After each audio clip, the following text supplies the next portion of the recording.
they're going to get my slides up because we're a little ahead of schedule, which is great because I have a lot to talk about. Standing by. How's everyone enjoying BitBlockBoom so far? All right. This is actually my first time at BitBlockBoom. I think when I first moved to Texas, I came for one of the, basically, I guess, the LobbyCon, and got to meet a bunch of Texas Bitcoiners and OGs, and that was a lot of fun. So really grateful to be able to speak today and represent Unchained. But are we still standing by? I can see. Okay, great. Okay, so from Montesquieu to Satoshi, Bitcoin governance and protocol resiliency. We're going to be going through about 300 years of history in this talk, so I'm going to jump to it. So real quickly again about me, Buck Perley. I'm currently the Director of Product Engineering at Unchained. I've been working primarily building Unchained's custody infrastructure, as well as working on and contributing to our open source software ecosystem for the past 5 years. And relevant to what I'm going to talk about today, I guess I'm an amateur historian. Really just means I like reading on the topic of US founding era political philosophy. So to set the stage, what are the stakes? What am I going to be talking about? I'm going to make 3 claims here. The first claim, freedom is unnatural. The second claim, governance is inevitable. And finally, perhaps the most controversial of the claims, we will never win. All right, let's start with the first. Oh man, I cannot see my speaker notes because they are the same color as the background. Hopefully we can make those black on white. There we go. Okay. So what do I mean by freedom is unnatural? Basically, most humans want to be ruled. We want to be taken care of. We want to have the serious responsibility of governance taken out of our hands. But it's not just about being taken care of. The other reason why we inherently want to be ruled is because we also want someone else to blame when something goes wrong. That is part of a system of governance. That is part of freedom. Freedom is the freedom to take responsibility for your own failures. Thomas Jefferson encapsulated this idea when he said, "The natural progress of things is for liberty to yield and government to gain ground." Now, I think when most people hear this, the first thing that immediately comes to mind is the image of the Leviathan, right? The big bad government coming after us and taking away our freedoms. But I think there's a lot more to this. If we look at the beginning of this statement, liberty yields. That is not liberty is overcome or is overtaken. It is an active process. We give up our liberty. And once we choose to give up that liberty, government's never going to give it back. Another way in which we naturally want to give up our freedom is mob mentality. I'm going to need all of these speaker notes to be highlighted. Sorry. So the mob mentality, right? This is another way in which the human manifestation to give up our freedoms comes about. The mob is a way where we don't have to have the responsibility of making our own decisions. The mob does that for us. And when something goes wrong, when the mob gets out of control, I didn't have anything to do with that, right? It was the mobs that took out the guillotine, wasn't any individuals. Now, where this all kind of comes to head is with this idea of fascism. I think in the modern imagination, the idea of the fascists and the communists, they were like competing interests, you know, the red coats and the brown coats fighting in the streets. But there's actually a lot more that is related between them. This idea, the word fascism comes from the Latin word fasces, meaning bundle. And this is in reference to a bundle of sticks. And the idea is that a stick on its own, easy to break. When it's part of a bundle, stronger. This came to be a symbol in the 20th century of strength through unity. That is the root of the idea of fascism. And importantly, this desire for unity is natural. It is natural for us to want this kind of unity, but it's just as natural for it to be unsustainable at scale. So conformity ultimately has to be enforced. Just like that stick when separated from the bundle, any member of a group that deviates is not just an outsider, but is a threat to the whole group. This is known as the coalitional instinct. And this is an idea from evolutionary psychology from John Tooby.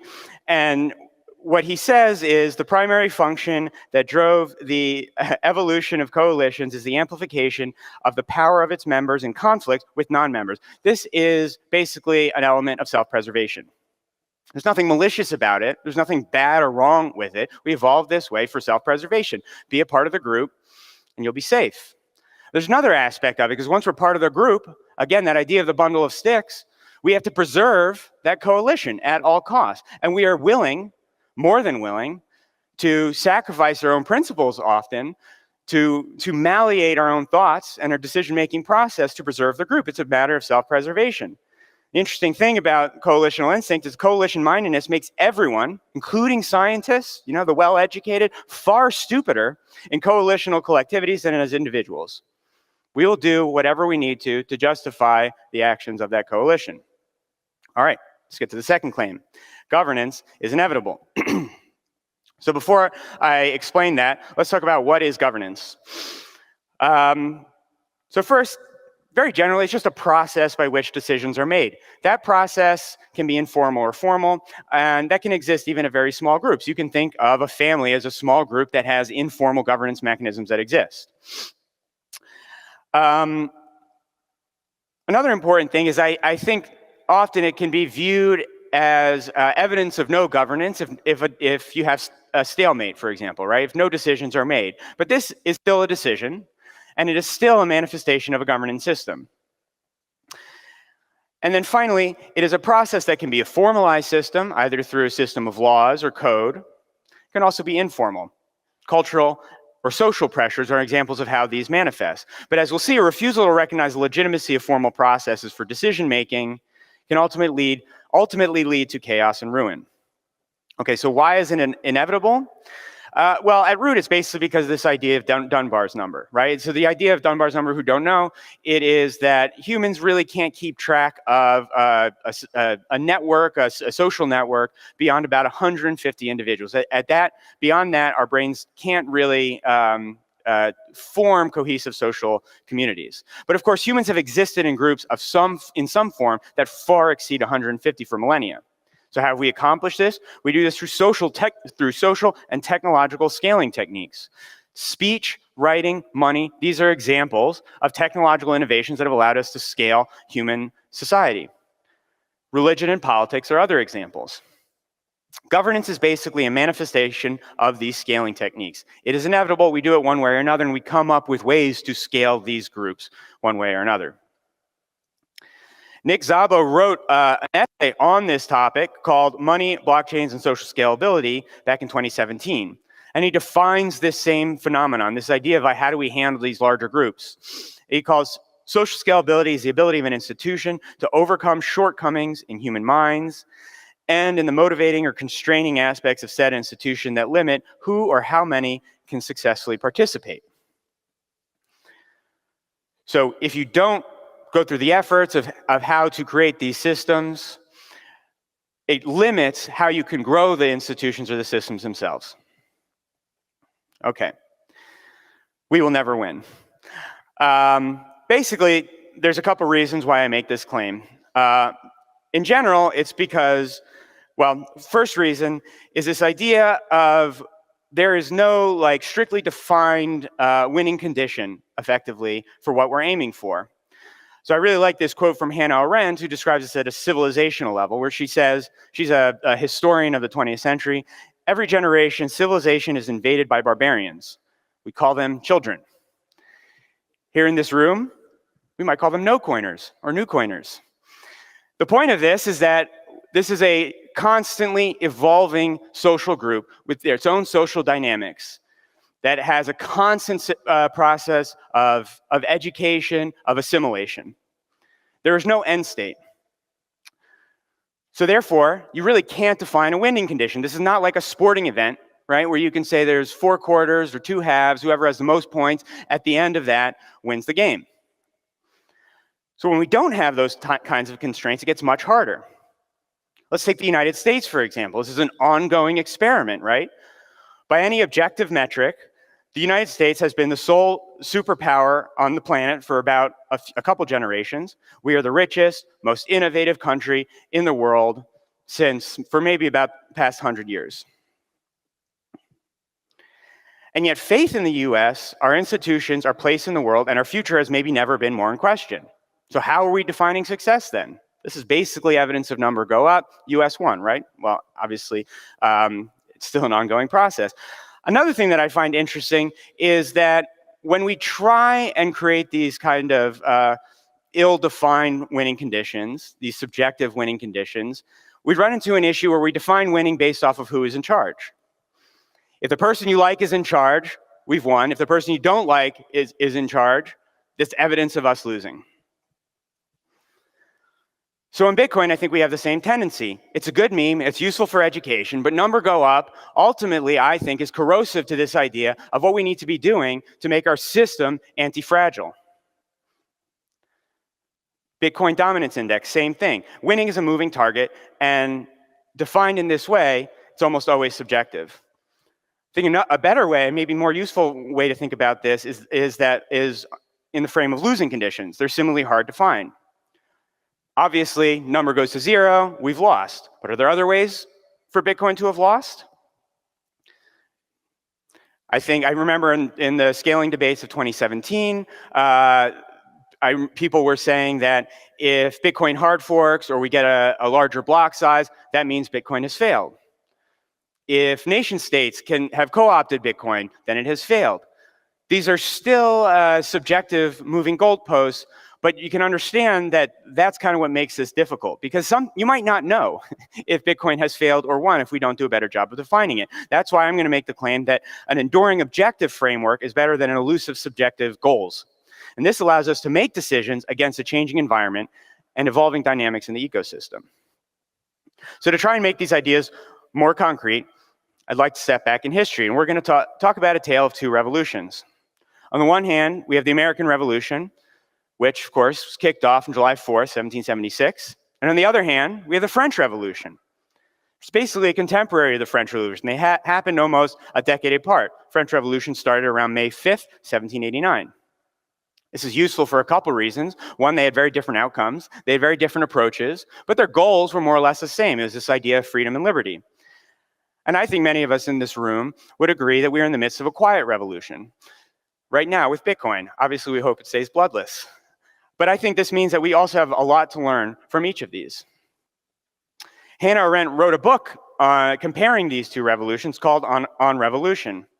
And she does this exercise of comparison, and she makes this observation that the sad truth of the matter is that the French Revolution, which ended in disaster, has made world history, while the American Revolution, so triumphantly successful, has remained an event of little more than local importance. And I think this is really important. The French Revolution, or the American Revolution, is like freedom. It's unnatural. And it's the French Revolution that continues to this day to capture the imaginations of people all around the world. Sometimes they don't even know it. It's the feeling of it. It's because the French Revolution was utopian in scope. They were going to change everything. They literally got rid of the calendar, started over at year 1. They got rid of the church and established the Church of Reason.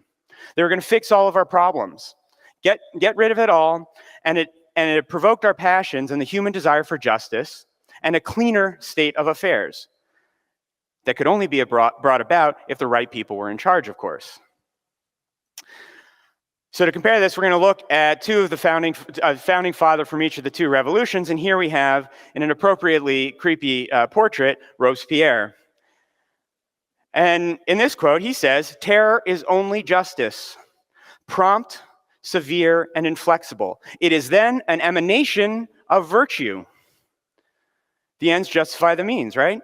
It is less a distinct principle than a natural consequence of the general principle of democracy, applied to the most pressing wants of the country. It's worth it. It's what the people want. We must give the people what they want. That is virtuous. Trust me, I'm in charge and I know what they want. Let's compare this to James Madison, who in Federalist 51 said, if men were angels, no government would be necessary. If angels were to govern men, neither external nor internal controls on government would be necessary. There's a hubris of Robespierre, who knows exactly what the people want and will go through any means to give it to them. James Madison, who would eventually become president, saying, you can't trust any of us. Angels do not govern men. None of us are angels, and therefore none of us are to be trusted. So we must have controls. And what are those controls? This is what we know as checks and balances. This idea of checks and balances came from, ironically enough, another Frenchman. Back in 1748, Montesquieu, in the spirit of the laws, said, in order that power cannot be abused, it is necessary that by the arrangement of things, power stops power. So rather than we must elevate a center of power to get what we want, in order to ensure freedom, the liberty, and ensure that it must not yield, we have to raise up as many different centers of power as possible.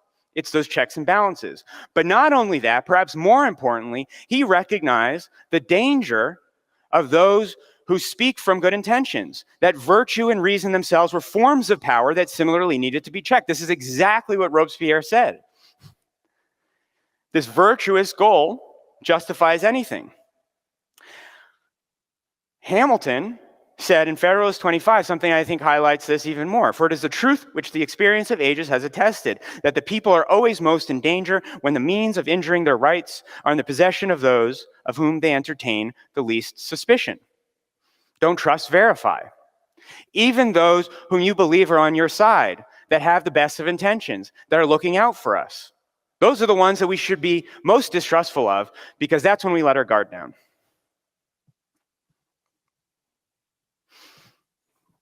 Bitcoin.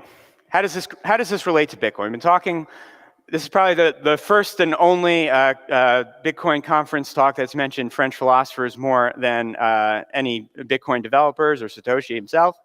But we're getting there, I promise. But first, I'm just going to talk about software. Ben Horowitz, in his memoir, The Hard Thing About Hard Things, said this: early in my career as an engineer, I learned that all decisions were objective until the first line of code was written. After that, all decisions were emotional. So why does technology need governance? Software is inherently subjective.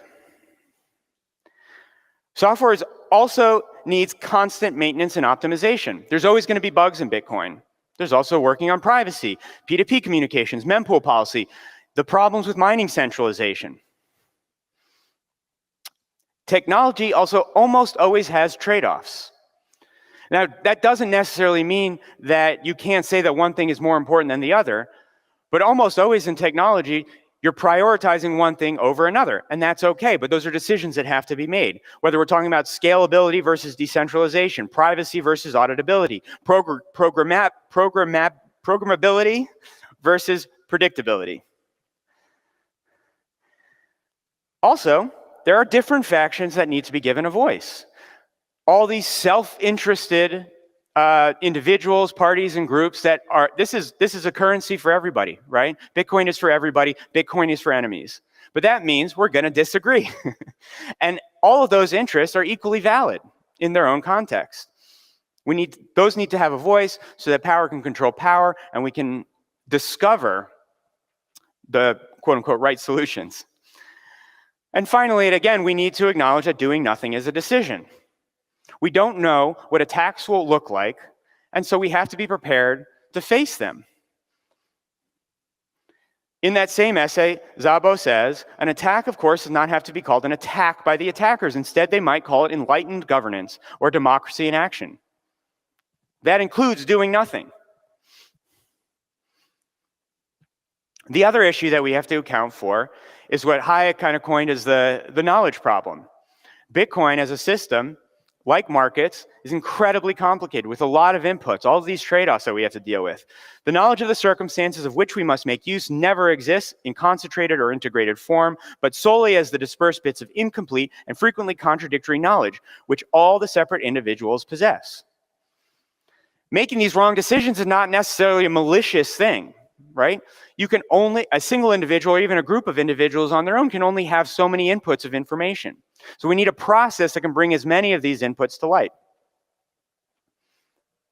Getting to Bitcoin now. I think when people think about governance in Bitcoin, this is probably the first quote that comes to mind. It is the only explicit mention of any sort of governance in the white paper, for sure, most of the writings of Bitcoin and the early developers. But this idea of proof of work is essentially one CPU, one vote. It has this pure democracy feel to it, right? At the very least, it's kind of like a Roman democracy where you have a certain number of elites that have the only votes. But I think the more important portion of this quote is the majority decision is represented by the longest chain, which has the greatest proof of work effort invested in it. So how do we define what the longest chain is? Yes, it is hash rate, but I think it's much more than that. For example, pools that compose the block template, node runners and block relays that have to get the blocks out there. You can put a bunch of hash rate in a block, but if you don't get those blocks out there, it's not going to be on the longest chain. The software that relays the transactions and validates blocks. If you can't get your transaction out to the miner's mempool, it's not going to get into a block. And the devs, of course, that have to review code, merge code, deploy code. This is code that determines a valid policy and consensus. As we heard in an earlier talk, also the default configurations that the majority of nodes run. That has an influence, that has an impact on the transactions that make it into the longest chain. And then we do have to acknowledge that today, what can also impact the shape of the longest chain is the private institutions that run transaction accelerators. You can get around mempool policy now by submitting directly via a transaction accelerator to miners. So what does governance look like in Bitcoin? When I first started thinking about this a few years ago, this was the diagram that I kind of came up with. And I think it's useful because it signals that there is actually a system of checks and balances that we have in Bitcoin. We have a way to make decisions. We have a way for different factions to have a voice. But it only works if we respect that system, if we understand it. If we encourage dissent, we encourage argument, we encourage debate. There are different interests that are represented in each of these portions of our governance system, and within those portions, there are additional different interests and factions that are constantly fighting. Okay. Next, I want to talk about networks and resiliency and how this all ties together. The next few slides I'm actually borrowing from a talk that co-founder of Unchained, Drew Bonsall, gave a few weeks ago at the Bitcoin takeover in Austin. And briefly, why are networks interesting? Well, they're interesting because they're everywhere. We have social networks, communication networks, obviously the networks within Bitcoin where they're talking about nodes or the Lightning networks, transportation, it's in biology, financial instrumentation. I want to focus on this idea from Drew's talk where he talks about network robustness and different topologies.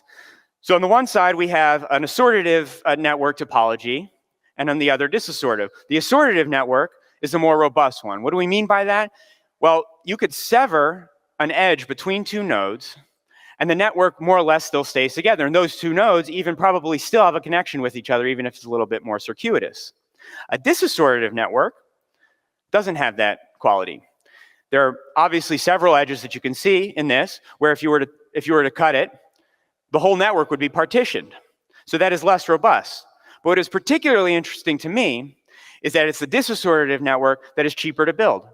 In many ways, it's the more natural network that will arise in most systems. So if we don't take care to build the right systems, you're going to get the less robust one. So how does this relate to governance? Well, if we think about what a centralized government looks like, it looks something like this, right? A star or a tree topology, which is similar to the disassociative one in terms of how it can be partitioned. Similarly, the decentralized democracy version is something like this, a bus topology, right? It has this illusion of decentralization. It is also the more natural tendency that we have when we're building out these systems, but it is not robust. It will fall apart. And then in the American context, we have the extended republic. This was the system that Madison designed in the Constitution.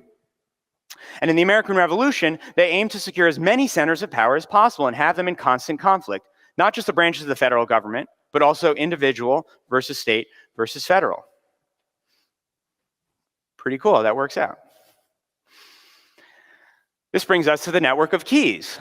So we can get additional robustness, not just in the governance of Bitcoin itself, but we can represent these governance systems in how we secure our Bitcoin. So obviously, if you're trusting in a centralized custodian, that is less secure. Collaborative custody improves this a little bit. In a collaborative custody environment, well, first you can have multi-sig, and then you still have a single point of failure in the person who's controlling the keys or can decide who to spend. In collaborative custody, like with Unchained or several other companies that are offering this service now, you still have something that approximates a kind of hub and spoke system. And what Unchained believes is actually to make a more robust system, like in governance systems, you want to expand what this network looks like. Bitcoin as programmable money gives us a way to connect meat space, governance relationships, with the digital world of Bitcoin through our keys. And as the network grows and edges in between the nodes multiply, the strength of the security increases.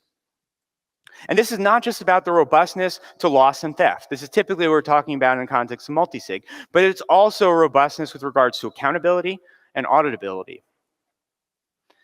All right, we got a topic that's obviously top of mind. There's been several talks today, and I thought it would be useful to actually connect this to what I've been talking about today. So the first thing I just want to highlight is from the perspective of governance, how we get to what we're talking about, I think matters. There's a quick and easy way. You get that immediate gratification, but in the long term, it's not going to be as robust. Instead, we have the way that our founders actually gave to us. For a long-term robust system, they'll be long-lasting and ultimately serves us well, but it takes a lot of work. So what about mapping the network of keys into a more robust network and system of governance? So how can Bitcoin as programmable money, again, allow us to connect the governance structures in meat space, the checks and balances into the digital world? Okay, we could say to the government, well, make sure you're at least using multisig, and we can put it in the bill, don't spend it for 20 years, or certainly if you do it as an executive order. We've seen how flimsy these can be. It's nice to have it in a piece of paper, but there's no actual real enforcement mechanism underneath that. What if instead, like our own governance structure, the decision-making was distributed? You could imagine states having a key that is securing the federal government's strategic reserves, the different branches of government in securing the funds as well. So finally, my concluding thoughts. We need more Madison, less Robespierre. That is not natural. Robespierre feels good. We get that emotional gratification from that. We need to embrace factional disputes. Bitcoin is for enemies. We need to encourage the disputes. We need to encourage the different factions, the different interests. Saying so-and-so is attacking Bitcoin is unproductive. Bitcoin's for everyone. That could include people that you might think are attacking Bitcoin. But that's how the system is supposed to work. We need more centers of competing power. We must be constantly challenged. That is how we're going to preserve this, not just for our lives, but for generations to come. Because anti-fragility means a system where you are okay losing. And this is a really hard thing to understand. But if you're not okay losing, that means you want to be the Robespierre. You want to be the one wielding power. Terror. It's still for virtuous ends. No. We need to be okay with losing because we believe we have a robust system that protects against the worst abuses. It allows us to move forward, even maybe sometimes occasionally making mistakes. And I understand how expensive they can be if we make. But mainly you have to be okay losing because we'll never win. This fight is forever. We must be constantly on the offensive. We must be constantly vigilant, not just for our attackers, but our own blind spots, our own weaknesses. Thank you very much.